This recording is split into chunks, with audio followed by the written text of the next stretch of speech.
What you're seeing is a live view of NASA's Artemis II rocket. We are slowly but surely rolling out to the launch pad. Good morning, and thank you for coming out here today to witness this monumental step ahead of our return to the moon. This morning, as that happens, I am joined here by the Artemis II crew, NASA astronauts Commander Reid Wiseman, pilot Victor Glover, and mission specialist Christina Koch, and CSA astronaut mission specialist Jeremy Hansen, as well as NASA Administrator Jared Isaacman. With that, NASA Administrator Jared Isaacman. Thank you. Good morning, everyone. Thank you for coming out to witness this historic moment. Before I turn it over to the real stars of the show here, the Artemis II crew, I thought I'd take a moment to just share a little bit about the journey that we're on right now and President Trump's vision for American leadership in space. Now, this all began, call it just about 9 years ago. President Trump established the Artemis program, committed America to returning to the moon. Now, none of this should be a surprise. This is the president who created the Space Force. This is also the president that oversaw, during the last year of his term, the return of American spaceflight capability here to Kennedy Space Center after nearly 10 years from when the shuttle was retired. Now, I can tell you we're off to a little bit of a slow start here. We've got about 12 hours to go, approximately, before the Artemis II vehicle will make its way over to launch pad 39B. Now, from there, things will start to pick up the pace a little bit. So we'll put it, and we'll have technicians put it through its motions. We'll ultimately get to wet dress, and then from there, this vehicle, along with about 8.8 million pounds of thrust, is going to accelerate the Artemis II crew here to near-Earth escape velocities, so just under 25,000 miles per hour, farther into space than we've ever sent humans before, around the moon, back here safely to Earth. Now, this is the start of a very long journey. Now, we ended our last human exploration of the moon at Apollo 17, the 17th mission. Now, I hope someday my kids are going to be watching, maybe decades into the future, the Artemis 100 mission. Now, we're talking about a lot of repeated missions, humans and crew members and cargo going to and from the lunar environment. Now, the architecture you see behind us here with SLS and the Orion spacecraft is just the beginning. Now, over time, launching missions like this, we are going to learn a lot. And the vehicle architecture will change. And as it changes, we should be able to undertake repeatable, affordable missions to and from the moon. And in that same vein, just as we begin, the cost to undertake a mission like we're going to undertake with Artemis II is not inexpensive. But where it'll go as we learn and gradually incorporate reusability is what's going to enable missions like Artemis 100 and beyond, right? And why are we doing this? We are doing this to fulfill a promise to the American people that we will return to the moon, a promise to all of the pioneers, the engineers, the scientists, the astronauts, the researchers from the 1960s, of which laid the foundation that we are standing upon right now. We'll do it inevitably to figure out the orbital and lunar economy for all of the science and discovery possibilities that are out there, to inspire my kids, your kids all around the world to want to grow up and contribute to this unbelievable endeavor that we're on right now. And before I hand it over to Commander Wiseman on this, I just want to acknowledge the contributions from literally the army that we have at NASA that shows up to work every single day to try and change the world. We don't do it alone. We have commercial partners, we have international partners that are involved in this, but we have thousands of people that have brought us to this moment. The thousands of people that have been working near 24/7 preparing us for this rollout, the thousands of people across the country that trained and prepared this crew to undertake this mission, the controllers that'll look out for them on space, the recovery crews that'll bring them safely home to their family at the conclusion of their 10-day journey. So with that, ladies and gentlemen, this is your NASA. Commander. Thanks, Jared. Appreciate that. You said we're off to a slow start, but I heard Ike's going to go over there after this and drive, so we'll pick it up. The relative motion looks good, though. What a great day to be here. On behalf of myself, Victor, Christina, Jeremy, Administrator Isaacman, thanks for having us out here. And this is a great way to start Rollout morning at Kennedy Space Center. I just want to build on what you just said about these teams. We see this beautiful hardware behind us, the SLS, the Orion. But for this crew, we've been on this journey for about 2.5 years. And we truly look at that and see teamwork. We see global cooperation. We see a strong nation leading the way. You look at those white boosters on the side. We've been out in Utah. We've met the men and women that are assembling them, that put them on rail cars and send them down here to the Cape. The core stage in the center, built by Boeing. Jeremy and I were there at Michoud when that thing got loaded on the barge and shipped down here with the RS-25s, tested at Stennis, assembled to the bottom of that rocket. The interim cryogenic propulsion stage, we met that whole flight control team out in Denver with United Launch Alliance. Building up into the European service module, we were in Bremen, Germany, meeting the Airbus team that has assembled that, and the European Space Agency, and then up to our Lockheed Orion. We spent so many countless hours in that vehicle preparing. And then you look just to the left here at Launch Control, it's almost eclipsed, well, it is eclipsed by the VAB. Charlie Blackwell-Thompson leading her team and the Exploration Ground Systems folks, that they have hit every single milestone for the last year to get to where we are today. They've hit every single one of them. It is awe-inspiring. And then back in Houston with our flight control team, led by Jeff Radigan and our launch directors, we really are ready to go. We were in a sim for about 10 hours yesterday, doing our basically final capstone entry and landing sim. We got in T-38s last night, and we flew here to the Cape to be here for this monumentous occasion. With that, I just really want to say thank you to all the press that are out here getting our message out. It's very important. And hand it back to Bethany. Thank you. And with that, we will open the floor to questions. There is a mic over here on the left, and we ask that you limit to one question each so that we can get to as many people and questions as possible. Hi, Marcia Dunn, Associated Press for Mr. Isaacman. What's your take on how realistic it is that Artemis II will take off in February? And if I might really ask Reid a real quick question, I loved your crescent moon shot recently. What's it like to go outside at night and look at the moon now? So I guess take the first part of the question. I mean, we're continuing on with our Artemis II preparation campaign. I think we've held schedule pretty well, getting to roll out today. So we'll get out there. We'll put it through its motions. We'll get through wet dress. We have, I think, zero intention of communicating an actual launch date until we get through wet dress. But look, I mean, that's our first window, and if everything is tracking accordingly, I know the teams are prepared. I know this crew is prepared. We'll take it. We like that answer.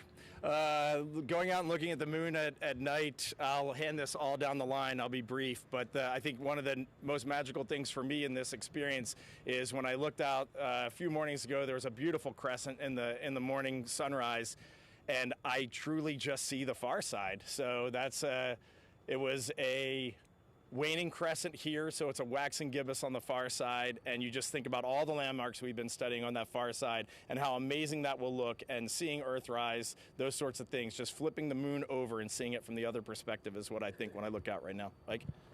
Yeah, thank you for that question. It is definitely different now, but it's also kind of like asking a kid how they feel about their homework. You know, it's a part of what we've been studying and training for, and I go outside and now I think of it in a very different sense, that there's some scientific value in what we say about what we see. And we had a sim months back where when we walked out in the parking lot, Christina and I were standing there, and I had this overwhelming feeling that, like, wow, what science about the moon does in the future is going to at least be affected a little bit by what we say about that view. And so that has changed how I look at the moon since. And my dad asked me when we got a sign, do I see it differently? And I didn't right away, but I definitely do now because of that great team that we have getting us ready to do science. Nana? I think for me, what I see is the fact that all the people here on Earth, when they look up at the moon during our mission, before our mission, after our mission, during Artemis III and missions beyond, all the way to Artemis 100, they'll know that not only have we been there in the past, but we actively go there. We send people there because we're humans that must explore. Something I'll share with you. It was kind of neat. Over the New Year's time period, had a little time off, had my kids back at home from university, and we just had the best viewing weather in Houston for the moon, and it was approaching a full moon, and I had the kids out there, some mandatory science, observing the moon with me, teaching them landmarks that we've been memorizing as a crew, but they were lit up about it too, and that was just really fun. And I think the moon is something I've sort of taken for granted. I've looked at it my whole life, but then you just kind of glance at it, glance away, but now I've been staring at it a lot more. And I think others are going to join us in staring at the moon a lot more as there are humans flying around the far side. I think that's just good for humanity. And with that, we'll take the next question. Hi, thank you so much. TJ Mascaro with the Epoch Times. This question is for Victor and Jared. Looking ahead to missions like Artemis 100 and just the future of our space activities, a lot of talk seems to be around automation and computer pilots and all of that. I was wondering how important it is that we continue to build on manual flying in space, and what place will that have going forward?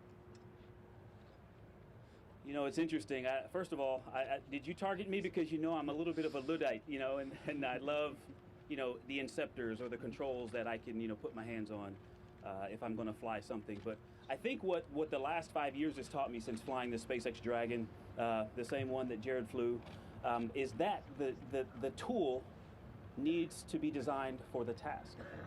And so I could, go on and on about this, but I think it is something that we have to think more about because the state of technology is where it is, and we're not going to undo all of that.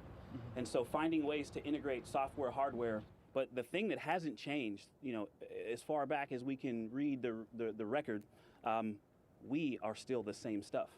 And I've been reading these, there's a journal that test pilots put together, and the Mercury and Gemini and Apollo astronauts used to go and give these presentations. And I've been reading their reports, and they say the same things that we say, that, having a window is important. Having the ability to do critical functions is important. And just how we implement that, though, is going to change with the state of technology. Thank you for the question. I think that we're just talking about an evolution in terms of what are truly the manual inputs, right? So I would say probably the T-38s you're flying are maybe some of the last, aircraft you've touched that actually, when you put a control input in, you're actually directly moving a flight control surface. A lot of the fourth and fifth generation aircraft that are flown today, it's all fly-by-wire. So you're telling the airplane what you'd like to do, and then the computer's interpreting it and saying, this is what I'll give you. And I think you're going to just naturally see that evolution in spacecraft, right? We're not taking the human out of the loop, right? There can be some pre-planned waypoints as we navigate around the moon, and then perhaps a human is directly inputting this is the actual target location I would like to land at for some reason. The computer's taking that manual input and saying, now I'll put you there, right? And I think that's probably the evolution we're looking at. But no doubt, look, as we get farther into deep space exploration, the ability to rely on autonomous capabilities within the spacecraft become more and more important. And I'd say the moon is going to be a perfect proving ground for that, right? So we talk about building a moon base. Now, day one of the moon base is not going to look like this, glass enclosed dome city that we might imagine someday. That's certainly what the ideal end state would be, but it's probably a lot of rovers that are moving around, a lot of autonomous rovers that are experimenting with mining or some mineral extraction capabilities to start, printing with regoliths. So naturally, I think in terms of what we want to achieve in space, you're going to incorporate more autonomy in our robotic missions. We're looking at a mission to Venus right now that could have some onboard AI capabilities in it. So this is the way we're going to go. But I'll tell you, if humans are on a spacecraft, they'll always have a vote. They'll always have a say in it. How that may look today could be very much like the F-22 versus the T-38 of the past, if that makes sense. And with that, we will take the next question. Hi, thanks for doing this. I'm Ken Kramer, Space Up Close. Good luck and best wishes to Crew 11. I'm a pharmaceutical researcher, so I want to ask you about the science you're going to be doing. Tell us a little bit, one or all of you, how it's going to benefit Earth and also how it's going to benefit us getting to Mars. Thank you. Go ahead. I think that's a great question. One of the reasons that these missions are so important is the discovery and the knowledge that we bring back to Earth, and that is the entire point. We have both lunar geology science and we have human research on this mission. Human research is that we're participating in, everything from how we can top perform, behavioral health, immune response in space, which is a fascinating physiological response that humans have to microgravity. And there's a really neat new type of technology we're flying, an experiment called Avatar, where we're actually using chip, organ on a chip technology, cell on a chip technology to mimic how our cells, our bone marrow cells, will respond to microgravity in the radiation environment, to bring that science back to Earth, to understand how we can more efficiently send humans deeper into space and how we respond. So it's really exciting. We're happy to be a part of all that science. And talking about the lunar geology aspects a little bit, the moon is like a witness plate for everything that's actually happened to Earth, but has since been erased by our weathering processes and our tectonic processes and our other geologic processes. We can actually learn more about solar system formation, more about how planets form maybe around other stars, more about the likelihood of life out there, starting with studying the moon. And I think that's something, that question is, in my opinion, one of the biggest philosophical questions of our time. And I think some of the first steps to answering it start with this mission. With that, we'll take the next question. Good morning. Jeff Faust of Space News. Question for the administrator. As we're preparing to go around the moon with Artemis II, I wonder if you can give us some thoughts on your plans for ensuring Artemis III can land humans on the moon by 2028. I know you've met recently with SpaceX and Blue Origin about speeding up the lunar lander development, but what should we be looking for in the months to come in terms of getting Artemis III, keeping it on schedule, or at least ensuring a landing by 2028? Yeah, it's a really good question. So one, we will just continue to be, as transparent as we can as we make progress towards the Artemis III mission. The way the public can best follow on and probably measure progress is just observing launch rate. I mean, that is absolutely the key to, unlocking the capability that'll be necessary to bring our lander to the lunar environment and bring astronauts down to the surface. So. I will say I did meet with both Blue Origin and SpaceX on their acceleration plans. These are both very good plans. I would say they both reduce technical risk from where we were before, so that's good. But in the end, it's going to come down to launching vehicles very frequently to learn. Learn about prop transfer for sure, but you're going to need reusability in order to do that. So I'd say we're all, if we're on track, we should be watching an awful lot of New Glenns and Starships launch in the years ahead. And we'll take the next question. Good morning. Irene Klotz with Aviation Week and Space Technology. Sorry for the sun. For Jared, you've ridden a couple of rockets. You've seen launches and you've seen Starship up close and Rollout. Could you tell us what you think is special about this rocket, and if your opinion has deepened or enriched in the month that you've been administrator? Well, I appreciate the question. We need more questions for the crew over here, because they're the ones about to embark on a pretty extraordinary journey on that vehicle. I would say I mean not a whole lot has changed from my perspective, other than getting I guess a lot of firsthand account of the people that and the effort that goes into building a vehicle such as this. And even more of the history that led up to this. Even just walking inside the VAB, which I've seen it I don't know how many times from the exterior, and then you go inside, you couldn't even find the SLS in there if you wanted to. I mean, and then that just brings back, what it must have been like during the 1960s when you had multiple Apollo vehicles in there, or at a time when or multiple Saturn vehicles in there, at a time when you had multiple shuttles in there. So I'm halfway through a roadshow around the country to every one of our centers, meeting the workforce, trying to hear from those that are actually doing the hard work that it takes to pull off a mission such as this. So nothing changed in my mind about the importance of the mission that is NASA, our path to achieving it, but I've definitely had an opportunity to meet a lot of the folks that are helping enable it, and it's just extraordinary. So thank you. We'll take the next question now. Hi, Elizabeth Howell from Space Q in Canada, and this question is for Jeremy. You've often talked about how Canada has been taking all of these steps in space for decades alongside our international partners, clearly including NASA here, and you've also said, let's imagine what's next for Canada. And so in your mind, what's next for Canada in space once we finish this step? Thank you. Thanks, Elizabeth. I would just like to re-echo some of those previous comments because against the backdrop of that rocket rolling, it represents an extraordinary American workforce right there, watching that thing roll out. And like Reid was talking about, we've been around and we've met them and we appreciate them. And no matter what their future is, that's a workforce that is trained to do extraordinary things. And they'll be redirected as we adapt and continue to do extraordinary things. And that is the same story in Canada.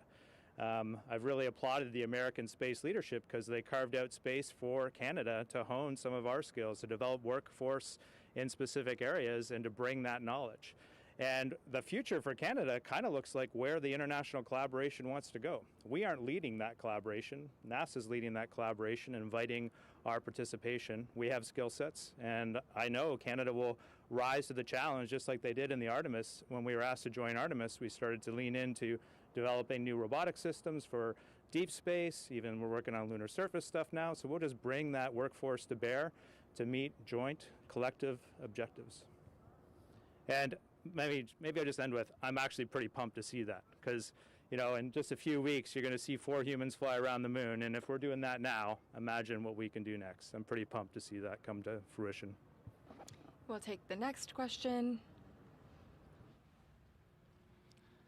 Hi, thanks for taking questions. Richard Tribou, Orlando Sentinel. This is for the astronauts, sorry. Administrator.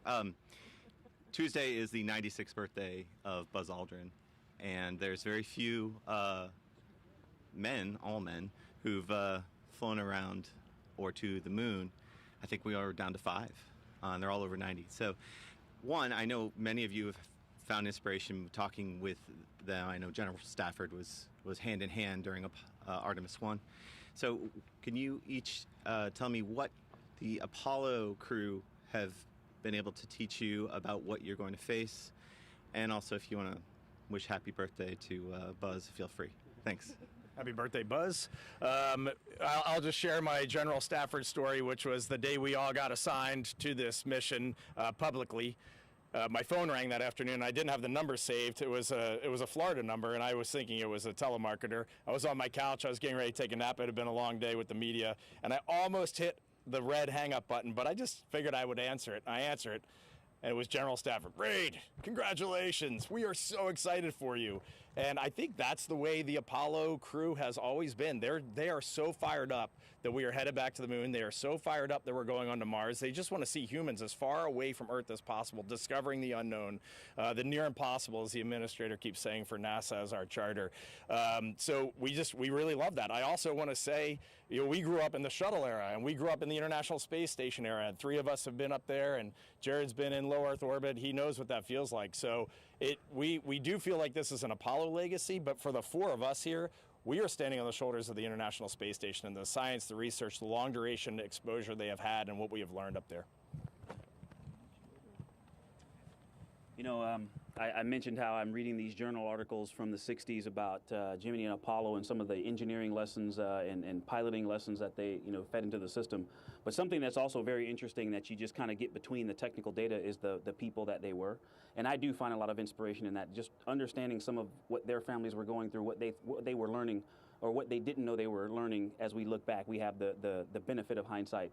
And so I've actually been very fortunate to become friends with Rusty Schweikert, and Rusty gave me a bag of wisdom, quotes from different cultures all over the world that I took to the space station. And I'm going to take that little bag of wisdom, but also in my heart and mind, the wisdom that we've learned from Charlie Duke and General Stafford and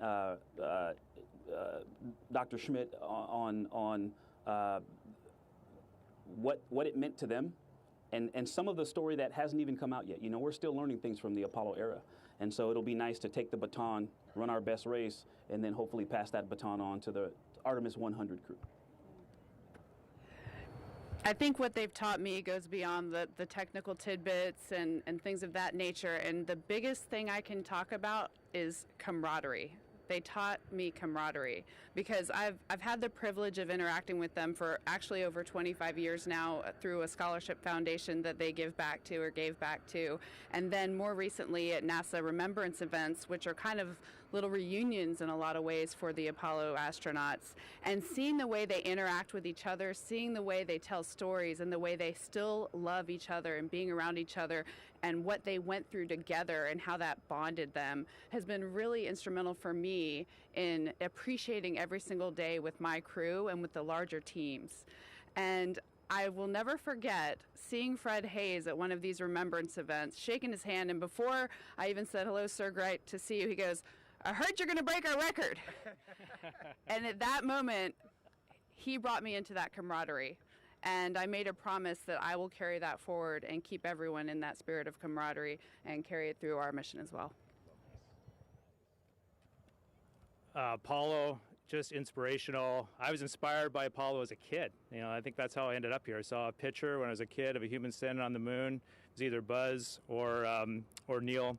But it just changed my perspective on things. I turned my Trios into a spaceship. I started exploring space in my imagination, and here I am all those years later. But for our crew, one of the required readings for this mission was Carrying the Fire by Michael Collins. And he does a great job of putting the human perspective in what was accomplished during Apollo. And it was pretty extraordinary. You were talking about it, Administrator, earlier, about what they accomplished during that time frame. And I think it's a good reminder for us. I mean, we're doing extraordinary things now, but we can create even greater things in the future. We should not accept this as status quo. We should always be striving for more. And something else you wrote recently, Administrator, that I think touched all of us was just the appreciation for, we want to fly safely in space, but we also have to be willing to take appropriate risk. That's what this is about. And when we were reading Carrying the Fire, this is the part that really got my attention. Michael Collins jumped on a spacewalk from one Gemini spacecraft to the Agena. That's extraordinary. That is truly extraordinary. And so that was a courageous example, but they also weren't cavalier. They were taking calculated risks. And I think it's a great example for us to remind ourselves, hey, we're going to go out there, we're going to take some appropriate risk, and we're going to accomplish some extraordinary things. We're going to have some failures, some setbacks along the way, and then we're going to pick ourselves back up and keep going. We'll move to the next question. Hi, Kristen Fisher with The Endless Void. It's so great to see all of you on such an exciting day. You four are about to fly farther into space than any humans have ever flown, and with that comes some inherent risk, like you were just talking about, Jeremy. And so my question is, we've heard a lot about your training, but how are you training your loved ones? How are you preparing your families in these final weeks as you get ready to leave them behind on Earth? Trying to train them honestly and openly is the best thing you can do. We just had all of our families together about a week and a half ago at the astronaut quarantine facility at the Johnson Space Center. That was one of the cooler moments in all of our training, just sitting around with our families around a conference table, and NASA was briefing them on the mission. Fellow astronaut Randy Bresnick, who was our technical lead, came in and gave them an amazing overview of the mission profile and the Orion spacecraft. And then there are the more personal touch points. I went on a walk with my kids. I told them, here's where the will is, here's where the trust documents are, and if anything happens to me, here's what's going to happen to you. And that is a part of this life. I actually wish more people in everyday life talk to their families in that way, because you never know what the next day is going to bring. So it's just important to be as open and honest as you possibly can. And then the other neat thing that has happened amongst all of us is our kids know each other, spouses know each other, we all text each other. It has developed this foundation that I know, even though it's a 10-day mission, I just know who everyone is going to lean on to get through this together while we're up there. On launch day, we've got the easiest job. We really have the easiest job. We've trained for this, we know exactly what to do, and it will be good. It's our families that we think about the most on launch day. It is an interesting part of this journey. We have the entire resources of our agencies helping to get us ready, but we have to take the initiative to get our families ready. And we have a fantastic family support team, but we do have to take some initiative and lean in on that. And so those are tough talks, but you have to have those talks, or they can be tough. And having the experience of doing this to get ready for the space station gives some neat experience, but also just something to compare and contrast with as well. And so we were having one of those tough conversations, and I mentioned to my family that, hey, if I forgot to close the garage and we're all in Florida, I'll close it when I get back. Not 168 days later, but 10 or 11 days later. And so we that is an important part, and thank you for bringing that up, because it is something that I think about a lot. And I am also really grateful that we have. I was actually just talking to Jared's family about when we were here to watch the Polaris launch. I was here to support a colleague and their family while they watched their loved one launch. That's my favorite role in this office. That is my most cherished, honored experience that we get to do with and for each other. And we have some folks that are going to be supporting us. 2 of them are here, our backups, Jenny and Andre. And we have escorts that are assigned to each of our families. And I just wanted to give them a shout out. We've all got someone, an astronaut, that is going to be with our family members when they're watching launch, which can be this terrific and terrifying moment all at the same time. And so I'm just really grateful to that team that helps us to get ready. I think for us, in addition to all that, it's 2 things. First of all, I love talking to my husband. He's been very inquisitive about the actual technical aspects of the mission. These guys know my husband. So, we're talking about what are the big milestones? What are the risky parts? When can he sigh a sigh of relief? When does he need to be glued to the TV? And talking about some of those technical things, every once in a while we just get a question that comes out about the vehicle or how the mission's going to go.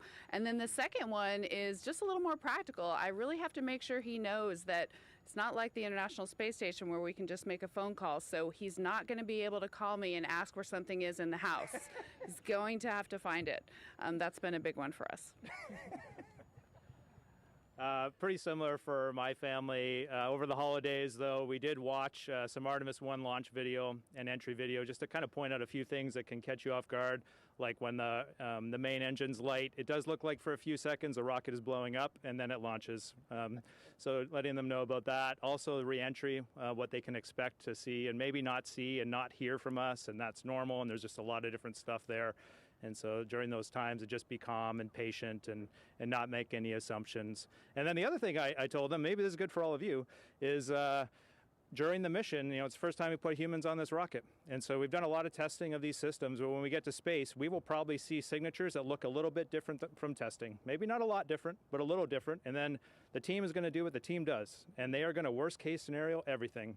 And so if you hear any of it, it might sound really bad. It's probably not that bad. We're just going through what's the worst case scenario, what's the next worst failure, and that's probably going to be par for the course on a mission for the first time with humans on it. Can I take a little license here and I want to just say something to you all. Thank you for being here and helping us share, all of this perspective and time with and gratitude with the world. But you all have a really unique role. And what Jeremy said just reminded me of this. How we talk about this is going to be based on how we think about this, what you believe. And this is a test mission. This is the first time. If we aren't pointing the thing right exactly at the spacecraft, we're not going to get that high definition downlink. And we could go, oh, darn. Or you could say, this is hard. And they're safe.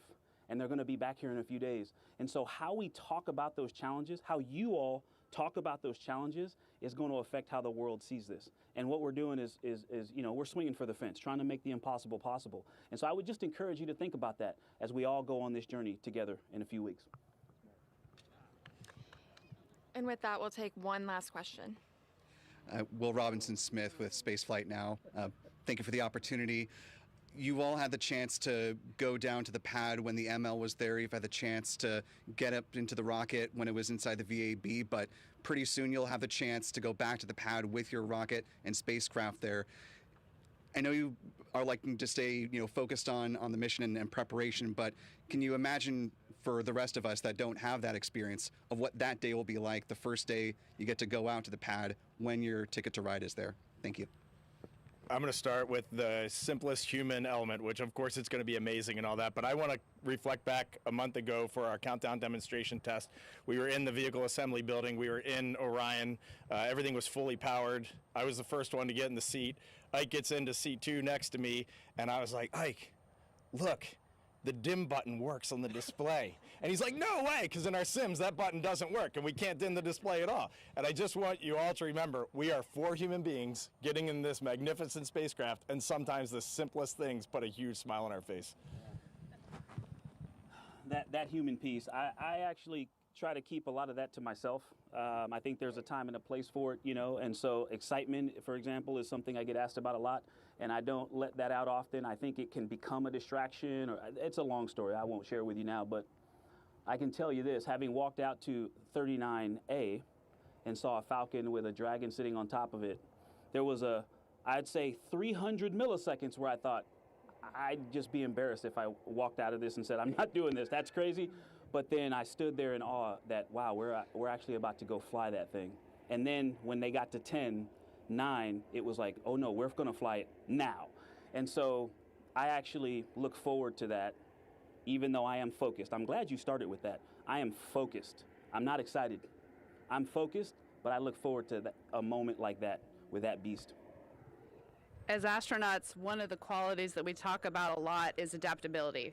This idea that, yes, you train and prepare for everything, but the most important thing is that you're ready to take on what you haven't prepared for. And so one of the things that these 12 years I've had in the astronaut corps has trained me to do is to not have expectations. So today is a day I trained myself not to expect. But looking over there, that's an amazing feeling. I think that on the day when we climb in, I always have heard this adage, and it turns out it's true. Astronauts are the calmest people on launch day.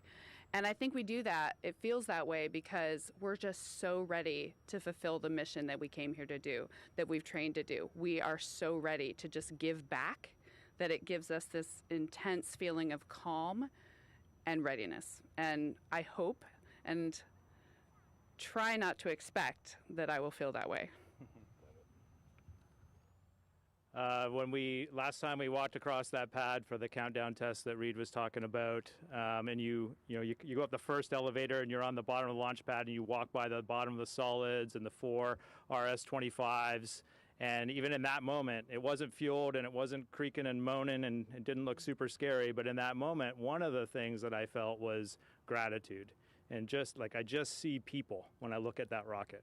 And people have poured their heart and soul into this vehicle, and it's truly extraordinary. And they're 24/7 here across the country, around the world. People are just pouring their hearts and soul into doing this because they're fired up and inspired by what we can accomplish. And so I know I feel a lot of things on that day, but there will be a fleeting moment at least of gratitude. And we are actually going to take just one last question, and then we will wrap this up. Yes, thank you. There we go. Thanks. Sorry, a little short. Sawyer Rosenstein with NASASpaceflight.com. I know one of the key things about this mission is the human factor of things, and I know you each get just a little personal kit that you can bring with you. Is there something special or sentimental that each of you is bringing with you that you're kind of proud to say, I brought this to the moon and bring it back to Earth?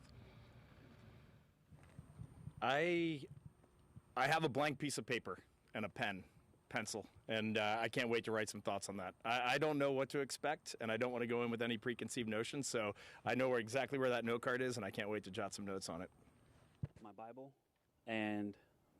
if that didn't go on the microphone, and an heirloom for each of my daughters and my wife.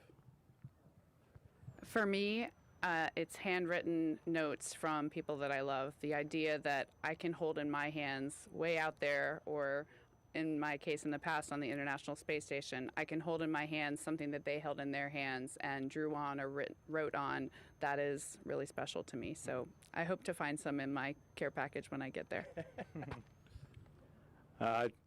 Some things that definitely represent the people that put me in this position, but one of the most meaningful things is the 4 moon pendants that I gifted my wife and 3 children, I guess 2 years ago now. And they wore them for a while. I collected them back this summer, and they're on that vehicle right now, rolling to the pad. And with that, we will conclude today. Thank you so much for coming out and for your interest in NASA. And thank you to the administrator and the crew for taking the time to answer these questions. Just a reminder that we will have a follow-on press conference and media availability with the acting deputy director or deputy associate administrator of ESDMD at 10 a.m. at the KSC press site. Thank you.